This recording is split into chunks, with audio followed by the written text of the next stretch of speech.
Hello, good morning. How are you? Let us review the previous class first. That is part 1 which we have discussed in the earlier class. There is work function, frictional electricity, charge, earthing, electrostatic injection. Let us review it first with the help of a question. Say the question is, you have given a cup of water of mass 90 gram. Calculate the positive and negative charge present in it. Again I repeat, you have given a cup of water of mass 90 gram. Calculate the positive and negative charge present in it. How to calculate this one? First you should calculate the number of moles present in 90 gram of water. If you are able to calculate the number of moles present in 90 gram of water, and if that is multiplied by the Avogadro number, what you will be getting? You will be getting the total number of molecules present in 90 gram of water.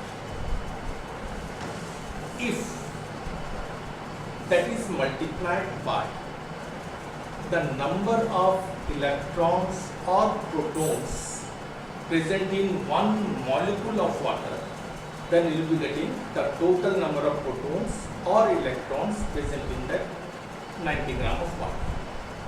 Now recall quantization of charge. Quantization of charge says that Q is equal to NE, where N is the number and E is the electronic charge. Is that clear? Let us see. The Q is equal to NE, where N is the number of electrons or protons. If it is electron, it will be negative charge. If it is proton, that is positive charge, because atoms are electrically neutral. Then Q is equal to, replace N, that is number of moles multiplied by Avogadro number multiplied by number of electrons or protons present in one molecule, and that is multiplied by the electronic charge. Number of moles. The mass of the water is given 90 gram and molecular mass of water is 18 gram. So the number of moles is 95 18 multiplied by Avogadro number, that you know, 6.02 into 10 to the power 23. Number of electrons or protons present in one molecule. In one molecule of water, there are 10 electrons as well as 10 protons. Multiplied by 10. Then electronic charge, that you know, 1.6 into 10 to the power 19. If you solve it, this much Coulomb will be getting. Now it is asked how much positive and negative charge. That is, positive charge will be, let us calculate. This is 5 into 1.6, that is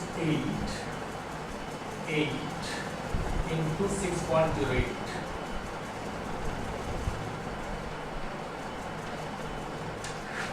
Multiplied by 10 by 23, 10 by 24, 10 by 5 Coulomb.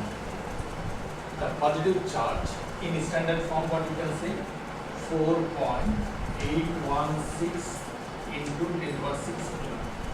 The positive charge will be plus 4.816 into 10 to the 6 Coulomb. That is the charge on protons,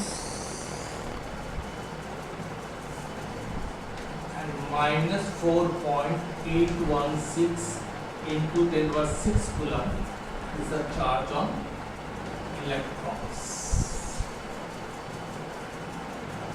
Is that clear? Is that clear?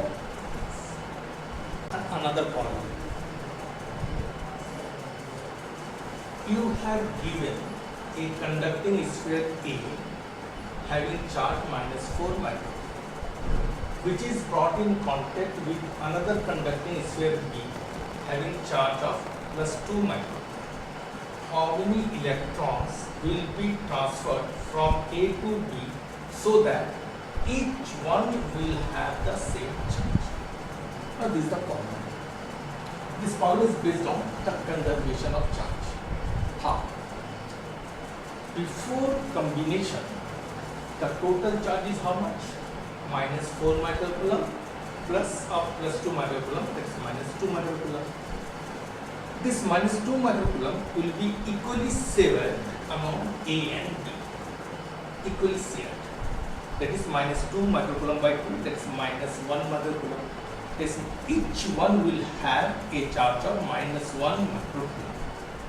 Now question is asked, how many electrons will be transferred? -4 microcoulomb it has A. Now at present A will have -1 microcoulomb. So what is the charge transfer?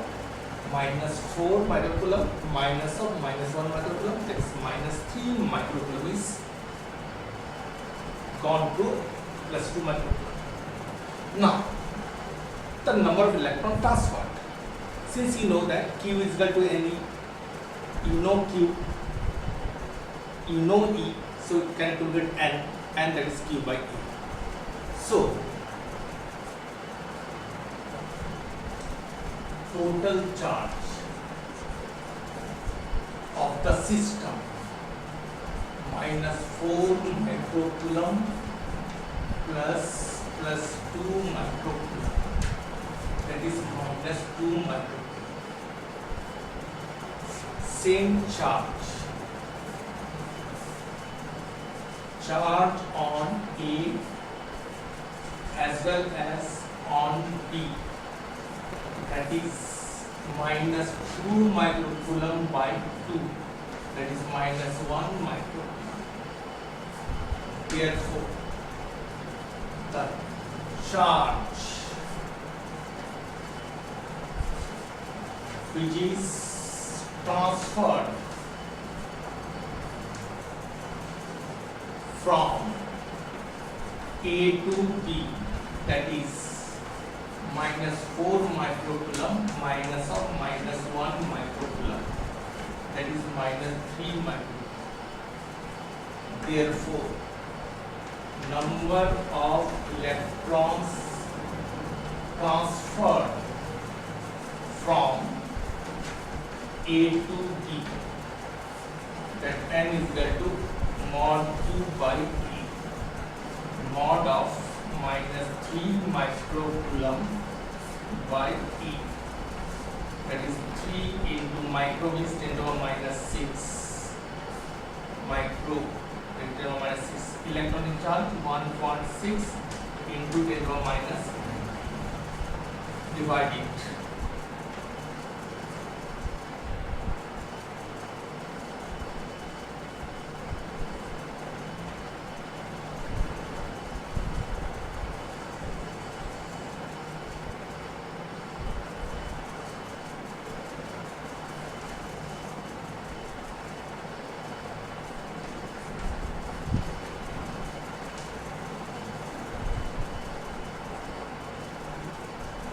So the total number of electrons which is transferred from A to B is 1.875 into 10 to the 3rd.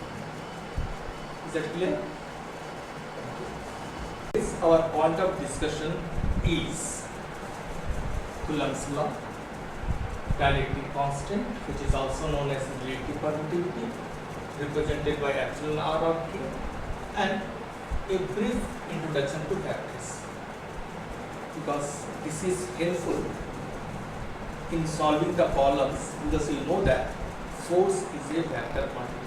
So you should have a clear-cut concept of vector also. So let us start with the first topic, Coulomb's law.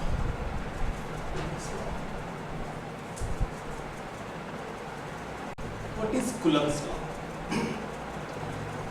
Coulomb's law tells about the force between 2-point charges. Again I am repeating, Coulomb's law tells about force between 2-point charges.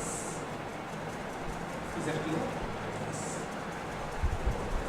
Say you have 2-point charges Q1 and Q2 separated by R.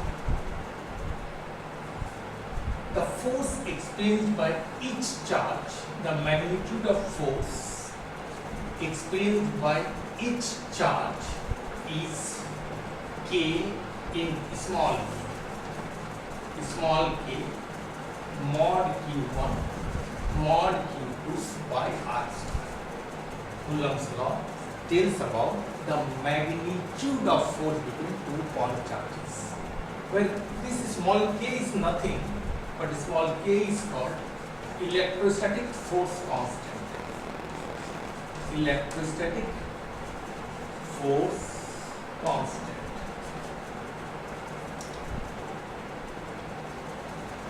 So you know that gravitational force also follow inverse square law. Here Coulomb force also follows inverse square law. As you know that the gravitational force of attraction is a central force as well as a Newtonian force. Likewise, Coulomb force is also follow central force as well as Newtonian force. What is central force, by the way? Central force is that force that acts along the line joining the two charges or the 2-point masses. So these are the points of similarities between gravitational force and the Coulomb force. Now here we have some points of dissimilarity also. That you know that the gravitational force of attraction is always attractive, but here the Coulomb force may be attractive or may be repulsive. That depends upon the nature of charges present on Q1 and Q2. As you know that gravitational force is a very weak force, the Coulomb force is a strong force. That you know that gravitational force between 2-point masses is independent of the medium between the 2-point masses. Here the Coulomb force depends upon the medium between the 2-point charges. So these are the points of dissimilarities between gravitational force and the Coulomb force. Since this force is a medium dependent, so this K is also medium dependent. Though it is a constant, but it is medium dependent. Take the case. In air,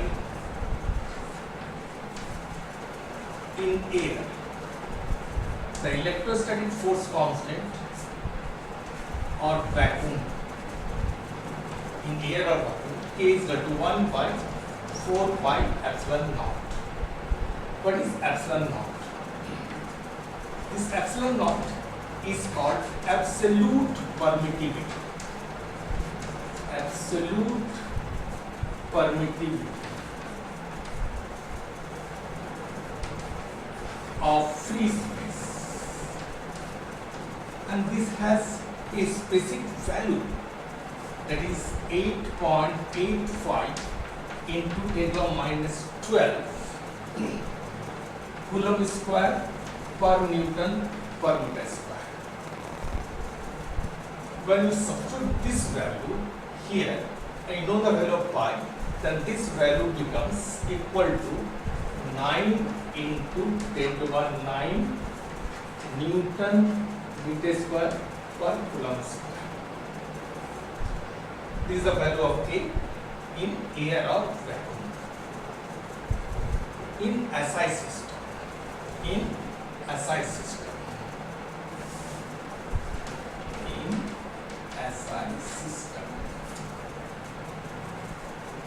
now let us see the value of K in SI system and some medium is there between the 2 point charges. In that case, the K is equal to 1 by 4 pi epsilon. That will say 1 by 4 pi epsilon naught epsilon r. Epsilon naught, you know what is epsilon r and what is epsilon. Epsilon is called absolute permittivity of medium,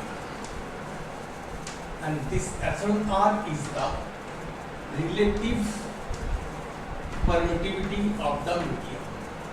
It is also known as dielectric constant. Dielectric constant. In CDS system,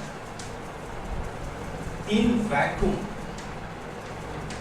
the value of K is 1. Dielectric constant is different for different medium. Take the case for air, epsilon r is equal to 1.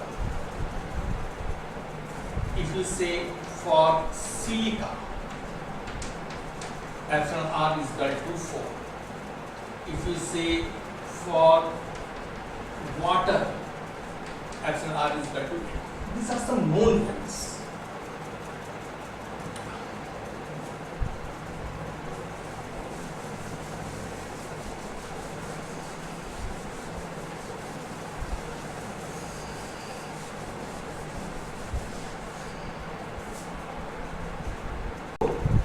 In SI system, in vacuum, the Coulomb force expression is 1 by 4 by epsilon naught mod Q1 mod Q2 by R square. That you can say air vacuum. In SI system, in a medium, that you can say that F medium is equal to 1 by 4 by epsilon naught epsilon r mod Q1 mod Q2 by R square.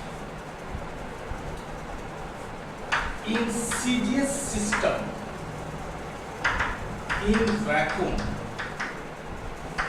F vacuum 1 into mod Q1 mod Q2 by R square.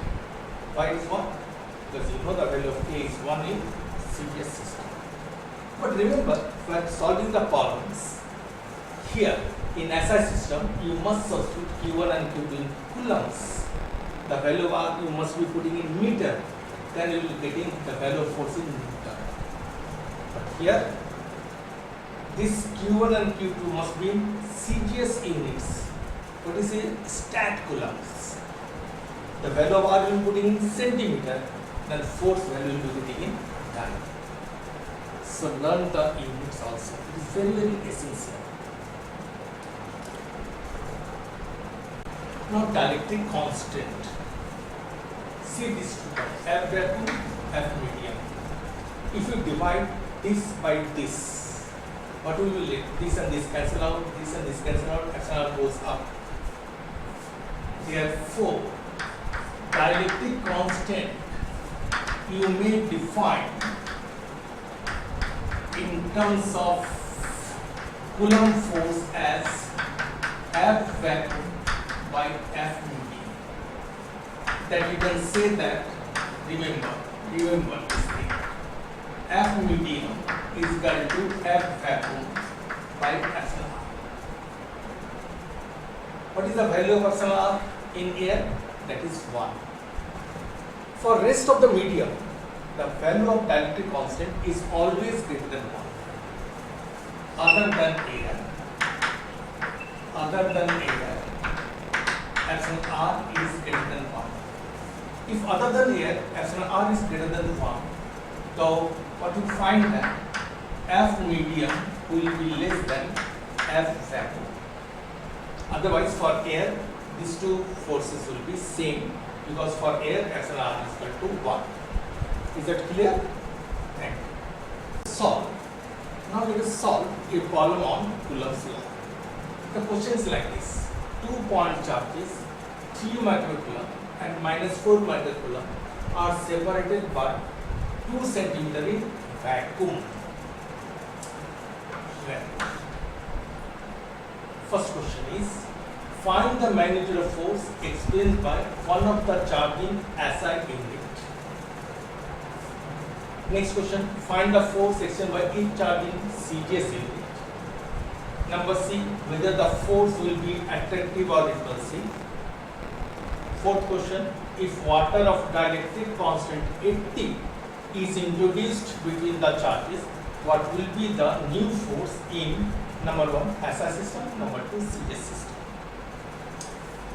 Answer to this part you can say without any solving. They are dissimilar charges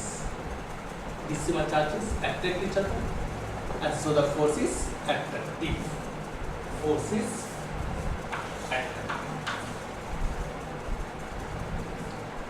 Once you calculate this value, then this value you can calculate easily. If you learn 1 Newton is equal to 10 to the 5 time. Here you will be getting the values in Newton. If that is multiplied by 10 to the 5, you will be getting the value in CGS system. If you calculate, you can calculate. If these two values are calculated, these two values you can calculate easily, because you know that F medium is equal to F vacuum by epsilon R. Epsilon R is given, that is. Is it clear? Will you solve this problem? Let us see.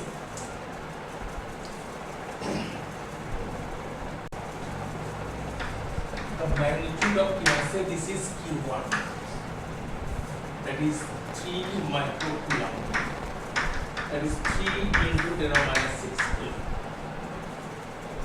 Say this is Q2,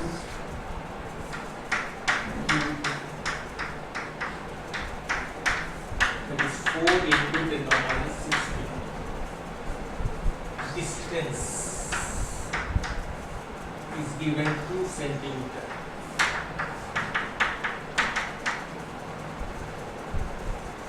In vacuum, first part, SI system in vacuum. You consider all the values in SI system. F vacuum 1 by 4 pi epsilon naught mod Q1 mod Q2 by R square. Don't forget to write the formula, because if somewhere you are doing some mistake for formula, you will be getting some marks. This value that you know 9 into 10 to 9 mod Q1 that you know 3 into 10 to the minus 6 mod Q2 that you know 4 into 10 to the minus 6 by R square 2 into 10 to the minus 2 square. After solving, 2 to the 4 cancel out, 9 3 to 27 into 10 to the minus 4, 10 to the 13, 10 to the minus 12, that's 10. That is 270 Newton. That you can say 2.70 into 10 by 2 Newton.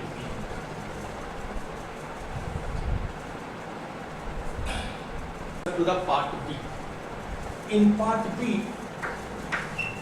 the value of force is as in CGS system. We have calculated the value in SI system. Since 1 Newton is equal to 10 of 5 dyne.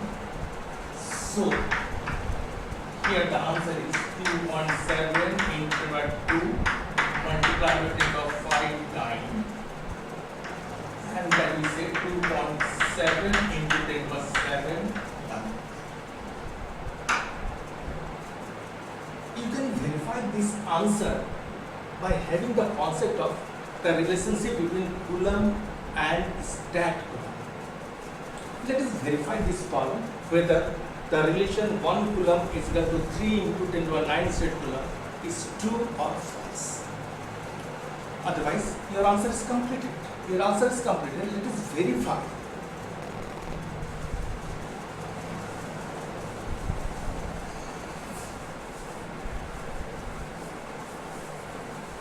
answer must be 2.7 times. Answer must be.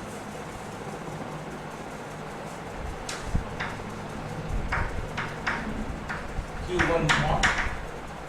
I'm writing directly 3 microcoulomb. There is this much coulomb. Converted in stat coulomb. 3 into 10 to the minus 6 multiplied by 3 into 10 to the 9. This value we are getting in stat coulomb. That is 3. These are 9 into 10 to the 3 stat coulomb. Mod Q2. I'm writing directly. This is mod is always positive. 4 into 10 to the minus 6 coulomb. And this is multiplied by 3 into 10 to the 9. Then it is coming in stat coulomb. 4 is at 12 into 10 to the 3 stat coulomb. The value of R is given in centimeter, let it be centimeter. I have converted all the values in CGS system. Run this value. 2.7 into 10 to the 7 is the answer.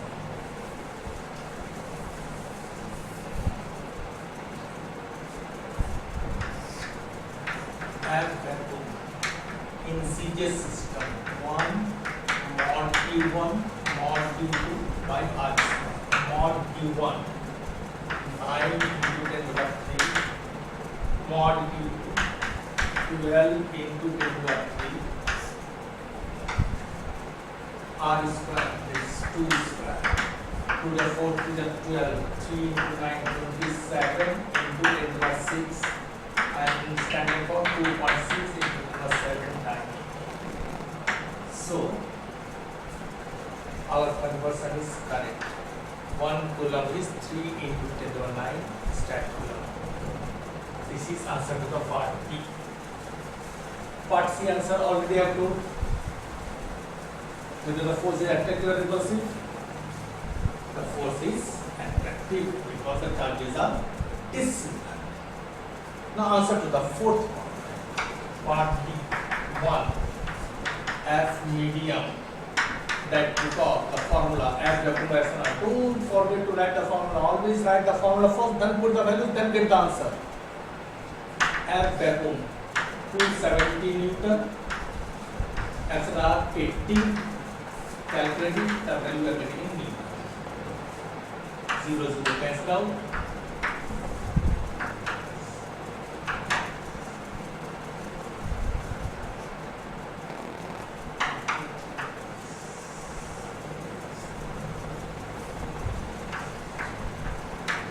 3.375 meter. Number 2. Again, F medium. F vacuum reaction R.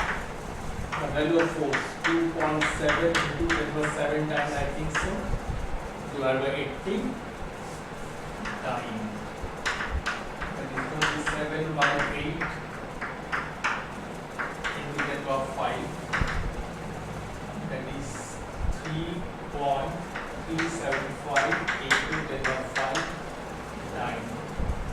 Otherwise, I could write directly, since you are getting the value in Newton, multiply it by 10 to the 5, then you are getting value in time.